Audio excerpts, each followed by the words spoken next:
जी start करें। Bismillahirrahmanirrahim. Assalamu alaikum. I hope you all are fine and staying safe and happy. I am your geography teacher Miss Farheen and I welcome you all to your geography class. तो dear students, जैसा कि आप जानते हैं कि हम geography में last week हम लोगों ने जो है वो काफ़ी सारे फैक्टर्स पढ़े थे जो किसी भी जगह के क्लाइमेट को बनाते हैं। ठीक है, आज हम ये देखेंगे कि दुनिया में कितनी तरह के क्लाइमेटिक जोन्स जो हैं वो प्रेजेंट हैं, राइट। और ये लेक्चर मैं इसलिए कर रही हूँ, ऑल्दो मैंने हिस्ट्री स्टार्ट करनी थी लेकिन ये बहुत इंपॉर्टेंट था, मैं नहीं चाह रही थी कि आपका गैप आए। 2 दिन तक हम ज्योग्राफी पढ़ेंगे, फिर आगे जो है चल के हम हिस्ट्री कंटिन्यू करेंगे, राइट। ओके, तो ये बुक का पेज है ज्योग्राफी 6 से, और हम आज जो है वो डिफरेंट वर्ल्ड के जो क्लाइमेटिक जोन्स हैं हम उनको नेम कर सकेंगे।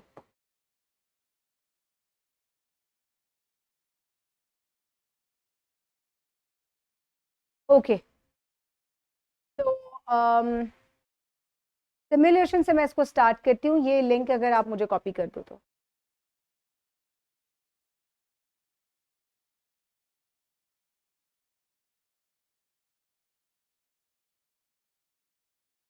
आप मुझे दिखाएं,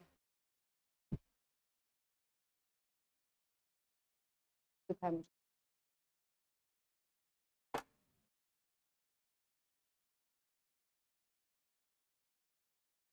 ठीक, यहाँ से आ गया।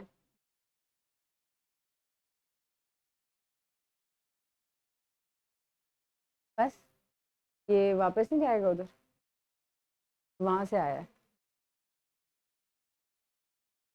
Control C.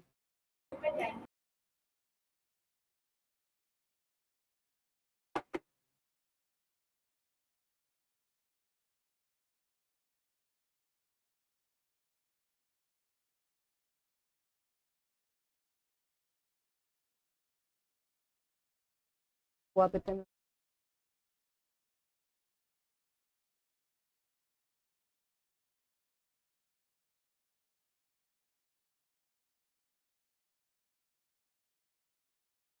ठीक है।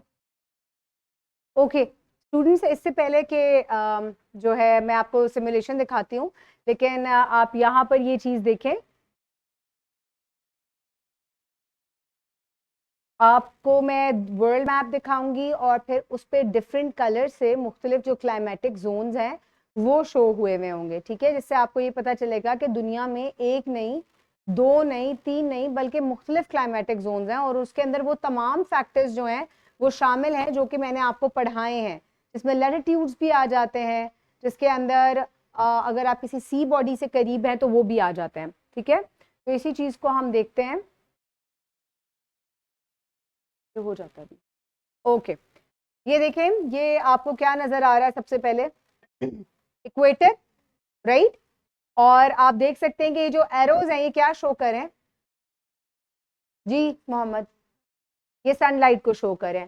और आपको नजर आ रही है कि इक्वेटर और ट्रॉपिक्स जो है इस पे मैक्सिमम सनलाइट जो है वो फॉल करती है, वेयर आज यू मूव अवे सनलाइट कम होती जाती है और पोल्स के ऊपर तो ये बहुत ही ज्यादा कम रह जाती है, जिसकी वजह से हमारे पास इस किस्म के जो हैं वो कुछ क्लाइमेटिक जोन्स बनते हैं। सॉरी,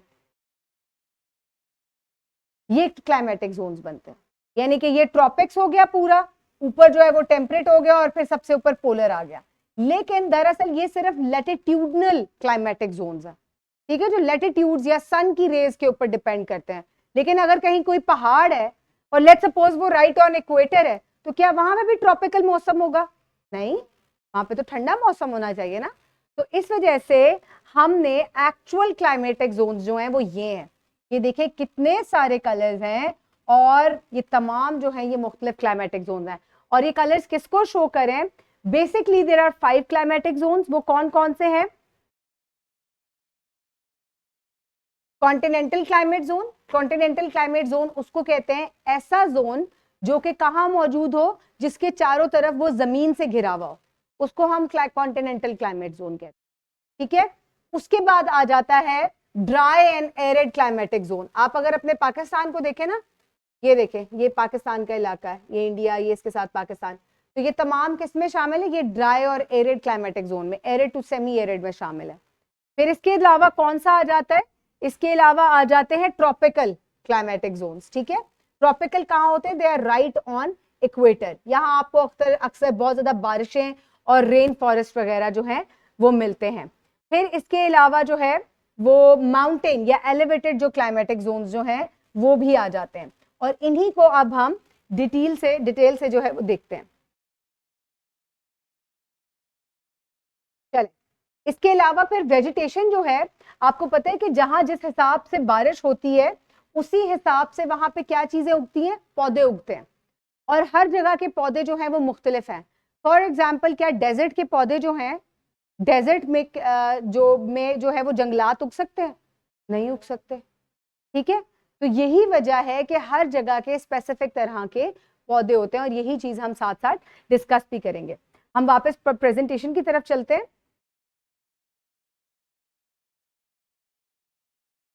जी चलें, यहाँ भी मैं आपको जो है वो पावर पॉइंट दिखाऊंगी, लेकिन सबसे पहले आ जाता है ट्रॉपिकल जोन। ये कैसा होता है? ये वार्म होता है, इक्वेटर के पास मौजूद होता है, और यहाँ पे क्लाइमेट क्या होता है? ह्यूमिड होता है, यानी कि नमी से भरपूर होता है। ठीक है, और नमी से भरपूर होने की वजह से क्या चीज होती है इसके अंदर?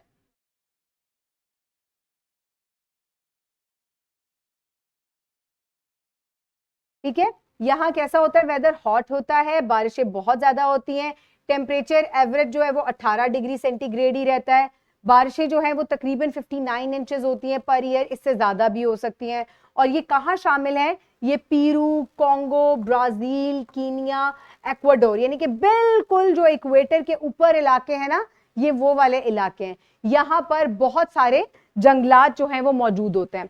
अब मैं ये कौन से इलाके हैं यहाँ पे देखिए, जितने भी आपको ये ब्लू कलर से, लाइट ब्लू कलर से, नॉट डार्क ब्लू, ये जो लाइट ब्लू कलर से आपको इलाके नजर आ रहे हैं, ये तमाम क्या है? ये तमाम ट्रॉपिकल एरियाज हैं। ठीक है, और ये आप देख सकते हैं कि ये कहां पर, ये इक्वेटर जो वाली जो लाइन है ये उसके नजदीक इलाके हैं।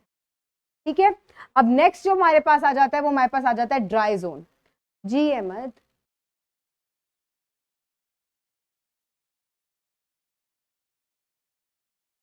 बारिश को वैसे तो मिलीमीटर्स के अंदर जो है वो आप उसको वो करते हैं, लेकिन वो कितनी ज्यादा हुई है, रेन गेज उसके अंदर यूज होती है, और फिर वहां से आप उसको इंच वाइज भी रिकॉर्ड कर सकते हैं।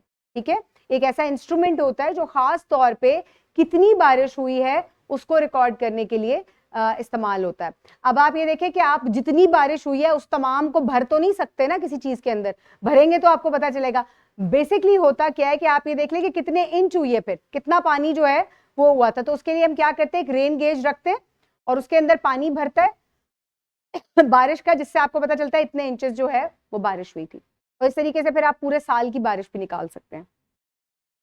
अच्छा जी, अब इसमें एग्जाम्पल आ जाती है पेरू, कॉन्गो, ब्राजील और कीनिया की, और यहां मैं आपको ये इलाके दिखा देती हूँ, आप इनको देख सकते हैं। ये ब्राजील आ गया, ठीक है, इसके अंदर घने जंगलात मौजूद हैं।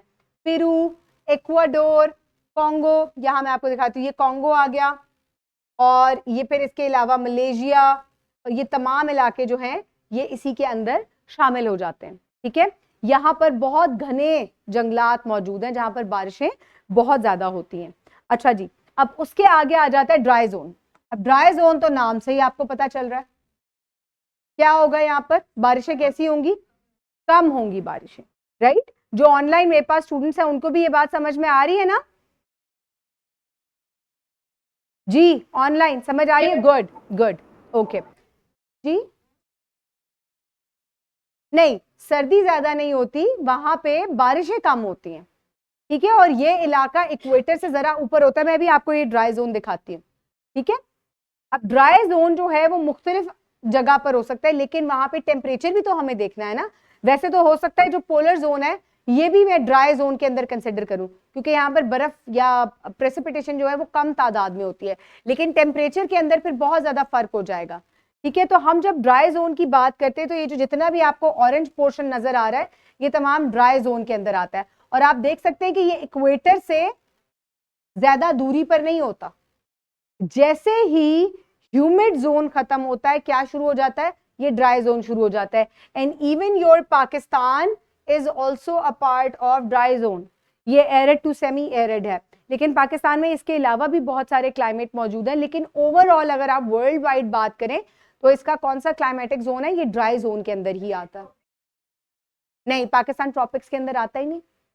ट्रॉपिक्स आपके 23.5 नॉर्थ से लेके 23.5 साउथ तक है ना, ठीक है, ये देखें यहां से लेके यहां तक है, और पाकिस्तान तो शुरू ही 23 के ऊपर से होता है, तो it slightly touches tropics but not, it is not in tropical zone, ये ड्राई जोन के अंदर ही आता है, ठीक है। एक ऐसा इलाका जो कि ट्रॉपिक्स से टेम्परेट के अंदर चेंज हो रहा है, जिसको हम सब ट्रॉपिकल जोन भी कहते हैं। ये जो इसके ऊपर इलाका आता है ना, ये वाली लाइन जो है, ये दरअसल शो करती है 30 लैटिट्यूड्स नॉर्थ को, और यहां पे भी ये शो करिए 30 लैटिट्यूड्स साउथ को, ठीक है।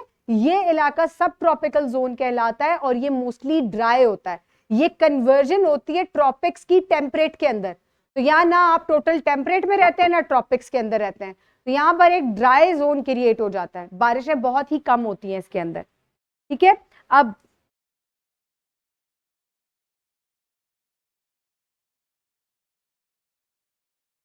अच्छा जी, तो अब ये जो ड्राई जोन है ये कैसा होता है कि ये लो लेवल ऑफ प्रेसिपिटेशन होती है यहाँ पे, and there are two primary types, arid and semi arid. या तो टोटली डेजर्ट का इलाका होगा, जैसे कि सहारा डेजर्ट है दुनिया का सबसे बड़ा डेजर्ट, वो टोटली एरिड है, या सेमी एरिड होगा जैसे कि पाकिस्तान है, ठीक है। यहाँ डेजर्ट्स भी मौजूद है लेकिन ग्रीन एरियाज भी मौजूद है, ठीक है। तो दो तरह के ड्राई जोन्स होते हैं जिनको आप फर्दर कैटेगराइज कर सकते हैं एरिड टू सेमी एरिड के अंदर।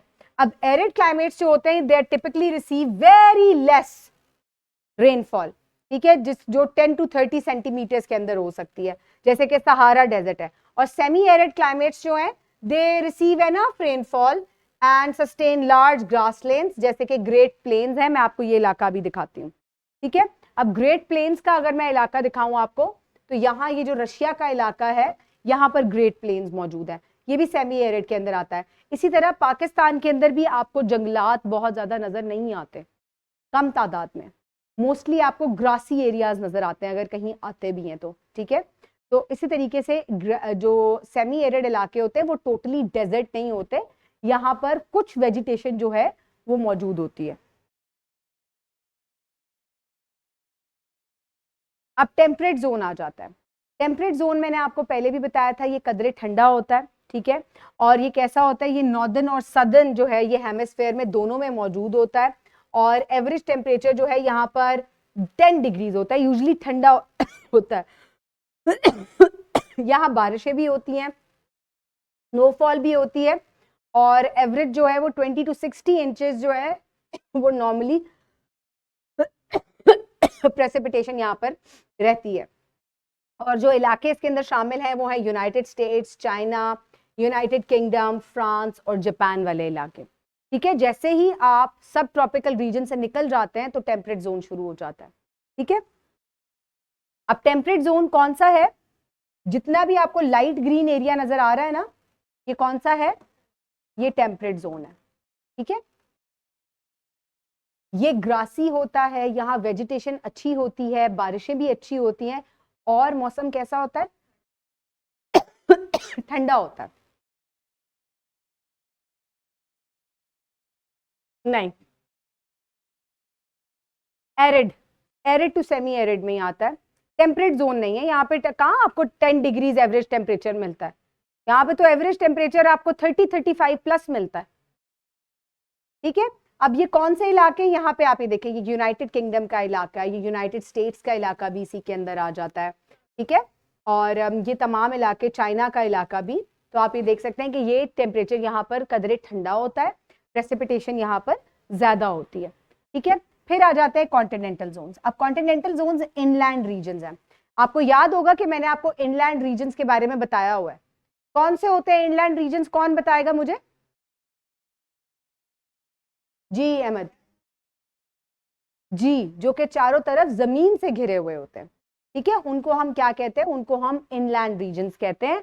और ये कैसे होते हैं, यहाँ पर they are far from oceans and these areas have warm summers and cold winters. यहाँ पर आपको एक्सट्रीम टेम्परेचर्स मिलते हैं, यहाँ सर्दियों में बहुत ठंड हो सकती है और गर्मियों में गर्मी भी बहुत ज्यादा बढ़ सकती है, ठीक है।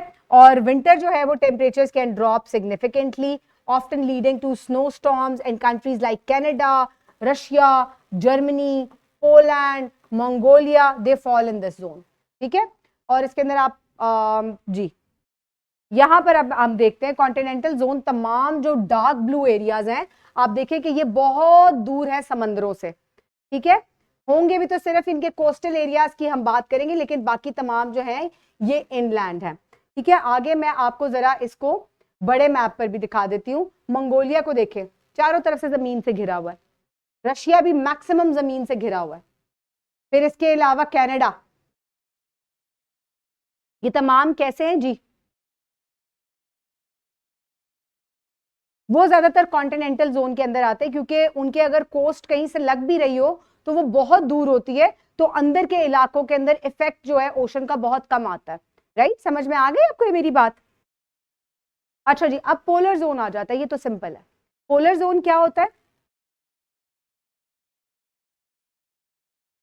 बहुत ठंडा होता है और ठंडा टेम्परेचर होता है। Very good. और ये कहां पर मौजूद होता है? पोल्स के ऊपर, नॉर्थ और साउथ पोल के ऊपर मौजूद होता है। ठीक है। और यहाँ पर लॉन्ग हार्श विंटर्स होती हैं, स्नोई एरिया होता है, प्रेसिपिटेशन या स्नोफॉल कम होती है, लेकिन फिर भी आपको इतनी सारी स्नो क्यों नजर आती है? क्योंकि टेम्परेचर इतना कम होता है कि वो मेल्ट ही नहीं होती। जो भी स्नो पड़ती है इट डज नॉट मेल्ट। ठीक है। इनको आप ड्राई डेजर्ट्स भी कह सकते हैं। यहाँ पर वेजिटेशन बहुत कम होती है, एनिमल्स भी यहाँ बहुत कम होते हैं, सिर्फ वो होते हैं जो कि यहाँ सर्वाइव कर सकते हैं, like polar bears and penguins. Right. अच्छा जी, तो यहाँ आपको ये जो ग्रे एरिया नजर आ रहा है, ये तमाम क्या है? ये पोलर जोन है, जिसके अंदर पूरा एंटार्क्टिका आ जाता है, कुछ कनाडा के इलाके आ जाते हैं, ग्रीनलैंड का एरिया आ जाता है, ये तमाम क्या है, कुछ रशिया के इलाके भी इसके अंदर आ जाते हैं। ठीक है। तो ये क्या है? ये तमाम जो है कॉन्टिनेंटल जोन्स है। राइट।